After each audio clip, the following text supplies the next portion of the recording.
현대인의 생명을 위협하는 대표적인 질환, 암. 현대의학의 3대 암 치료법은 외과적 수술과 항암 대비 방사선 치료. 하지만 말기암인 경우 암 완치는 고작 20%. 첨단 현대의학도 암을 불치병으로 남겨놓은 상황인데 현대의학이 풀지 못하고 있는 불치병들, 그 해법을 면역력 강화에서 찾고자 하는 시도들이 새롭게 관심을 모으고 있다. 이런 가운데 산학연 활동의 면역 연구 개발은 경쟁력 있는 결실을 연이어 내놓고 있는데 과감한 투자와 지속적인 연구로 부작용 없는 면역 치료에 도전하는 우리 의료계의 변화.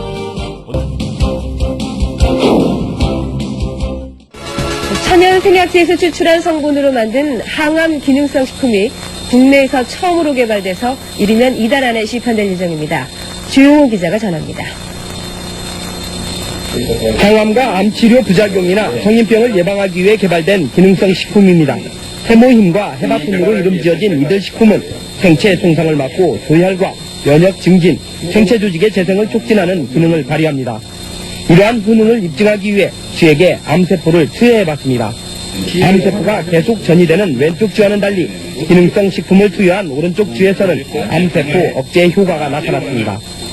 이번에 개발된 이 두 기능성 식품은 해바라기와 당귀 등 우리의 전통 한약재에서 그 성분을 추출했습니다. 생명공학과 방사선 기술로 천연생약제를 조합해 새로운 복합 물질을 만드는 방식을 썼습니다. 각각의 성분들을 분리를 해서 그것의 각각의 효능을 검증한 다음에 효능을 극대화할 수 있게 다시 그 성분들을 재구성한 겁니다. 종전의 천연생리 활성물질은 항암 효능에 한계가 있고 독성까지 강했습니다. 하지만 이번에 개발된 항암 기능성 식품은 여러 성분을 조합해 효능을 높이고 독성은 없앴습니다. 이들 항암 기능성 식품은 원자력 병원 등에서의 임상시험과 병행해 이번 달 안에 시판될 예정입니다. KBS 뉴스 조용호입니다.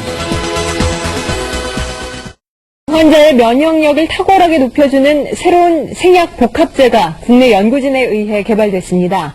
임상시험 결과 백혈구 회복을 높여주고 암치료 부작용도 크게 없애주는 것으로 나타났습니다.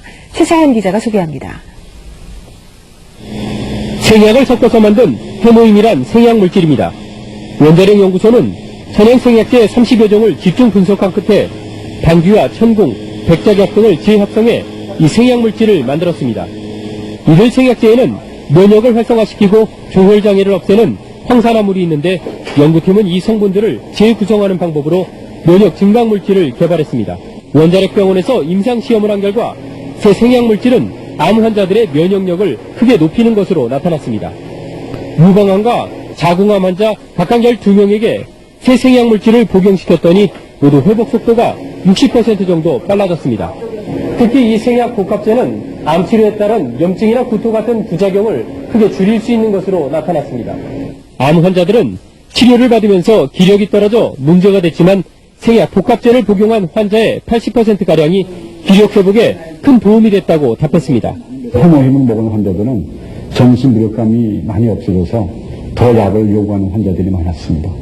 연구팀은 이 물질에 대한 2, 3차 임상시험을 거쳐 신약 개발에 나설 계획입니다. KBS 뉴스 최성원입니다. 한국원자력연구소가 정부 출연 연구기관으로서는 처음으로 기술 출자를 통한 벤처기업을 설립했습니다. 이번 투자는 금전이 아닌 기술 투자에서 연구기관 벤처 창업의 새로운 모델로 평가받고 있습니다. 대전에서 이정우 기자가 보도합니다. 천연 생약 복합 조성물인 해모임입니다. 한국원자력연구소가 중장기 연구개발 사업으로 개발한 이 생약 복합제는 동물 실험과 암 환자 임상실험에서 효능이 입증되고 있습니다. 이 물질은 임상실험 결과 면역세포 회복 증진과 염증 등의 부작용 억제 효과가 뛰어나고 방사성 치료에 의한 암 발생 억제 효과도 60% 이상 높은 것으로 확인됐습니다. 암 환자 치료 시에 보조제로 활용할 수 있는 것뿐만 아니라 성인병이나 만성질환 환자들에서 면역 조혈 기능 회복에 아주 잘 활용될 수 있을 거로 생각이 됩니다. 이 연구 성과물이 기술 출자 형태로 산업체에 이전돼 벤처기업으로 다시 태어났습니다. 이번 기술 출자는 한국원자력연구소가 직접 벤처기업에 공동으로 참여하는 방식으로 그동안의 단순한 기술 이전과는 다릅니다. 정부 출연 연구기관의 기술 출자로 탄생한 벤처기업의 공식 출범은 연구 성과물에 대한 새로운 장을 열고 있습니다.